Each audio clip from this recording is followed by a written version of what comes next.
Hello guys, welcome back to my channel. I hope आप सब अच्छे होंगे। आज मैं आपके लेके आ रही हूँ पारिस्थितिकी और पारिस्थितिकी तंत्र पर पीपीटी प्रेजेंटेशन। पारिस्थितिकी क्या है? पारिस्थितिकी शब्द 1866 में जर्मन प्राणी विज्ञानी अर्नेस्ट हैकल द्वारा गढ़ा गया। ग्रीक शब्द आइकोस जिसका अर्थ है घर या पर्यावरण और लॉजी जिसका अर्थ है अध्ययन। पारिस्थितिकी जीवों और उनके पर्यावरण के बीच अंतःक्रियाओं का वैज्ञानिक विश्लेषण और अध्ययन है। नेक्स्ट आते हैं पारिस्थितिकी तंत्र क्या है।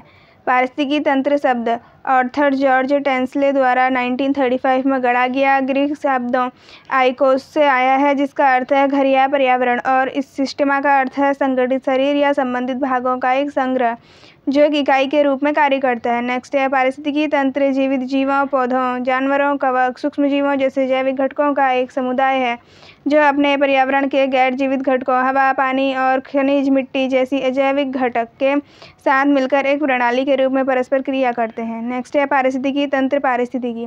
पारिस्थितिकी तंत्र पारिस्थितिकी तंत्र के जीवित, जैविक और निर्जीव घटकों और पारिस्थितिक तंत्र के ढांचे के भीतर उनकी अंतःक्रियाओं का एकीकृत अध्ययन है। यह विज्ञान जांचता है कि पारिस्थितिकी तंत्र कैसे काम करता है और इसके उनके घटकों जैसे कि रासायनिक, मिट्टी, पौधों और जानवरों से जोड़ता है। कुछ इस तरह से चित्र के माध्यम से दिखाया गया है। नेक्स्ट है आपका पारिस्थितिकी तंत्र के घटक, जैविक घटक और अजैविक घटक। इसके दो घटक होते हैं। जैविक घटक में जो है जीवित कारक कोई भी जीवित घटक है जो किसी अन्य जीव की आबादी या पर्यावरण को प्रभावित करते हैं। अजैविक घटक है अजैविक घटक या अजैविक कारक पर्यावरण के गैर जीवित रासायनिक और भौतिक भाग हैं जो जीवित जीवों और पारिस्थितिकी तंत्र के कामकाज को प्रभावित करते हैं। नेक्स्ट है जैविक में, इसमें जीवों को खाने वाले जानवर और जीव द्वारा खाया जाने वाला भोजन शामिल है। नेक्स्ट है जैविक में घटकों में भौतिक स्थितियां और गैर जीवित संसाधन शामिल हैं जो विकास, रखरखाव और प्रजनन के संदर्भ में जीवित जीवों को प्रभावित करते हैं।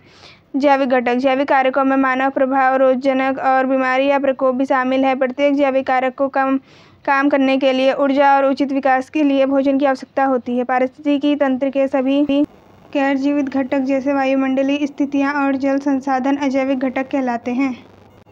अब है खाद्य श्रृंखला। पौधों में भोजन की ऊर्जा का उसके मूल स्रोत से जीवों की एक श्रृंखला के माध्यम से स्थानांतरण जिसमें से प्रत्येक अपने से पहले वाले को खाता है और अगले वाले द्वारा खाया जाता है खाद्य श्रृंखला के रूप में जाना जाता है। एक पारिस्थितिकी तंत्र के विभिन्न ट्रॉफिक स्तरों के माध्यम से भोजन का स्थानांतरण कुछ इस प्रकार चित्र में दिखाया गया है। नेक्स्ट है खाद्य जाल। विभिन्न खाद्य श्रृंखलाओं का परस्पर जुड़ा हुआ पैटर्न जो है खाद्य जाल कहलाता है। इसका हम इस प्रकार भी कह सकते हैं कि कई खाद्य श्रृंखलाओं का संयोजन खाद्य जाल कहलाता है। खाद्य जाल में मार्गों की विविधता पारिस्थितिकी तंत्र की स्थिरता को बनाए रखने में मदद करती है। नेक्स्ट है पारिस्थितिकी तंत्र की खाद्य श्रृंखला में ऊर्जा। पारिस्थितिक तंत्र में ऊर्जा का मुख्य स्रोत सूर्य है। पृथ्वी पर अधिकांश जीवन प्रकाश संश्लेषण जीवों पर निर्भर करता है जो सूर्य के प्रकाश को ग्रहण करते हैं और इसे कार्बनिक अणुओं में रासायनिक ऊर्जा में परिवर्तित करते हैं। नेक्स्ट है उत्पादक अपने द्वारा बनाई गई अधिकांश ऊर्जा का उपयोग अपने लिए करते हैं। पारिस्थितिकी तंत्र में अन्य सभी जीव उपभोक्ता होते हैं। उपभोक्ता अपनी ऊर्जा प्राप्त करने के लिए पौधों या अन्य जीवों को खाते हैं। ऊर्जा एक ट्रॉफिक स्तर से दूसरे ट्रॉफिक स्तर तक, सूर्य के प्रकाश से उत्पादक तक, प्राथमिक उपभोक्ता तक और इसी तरह खाद्य श्रृंखला में नीचे की ओर जाती है। धन्यवाद।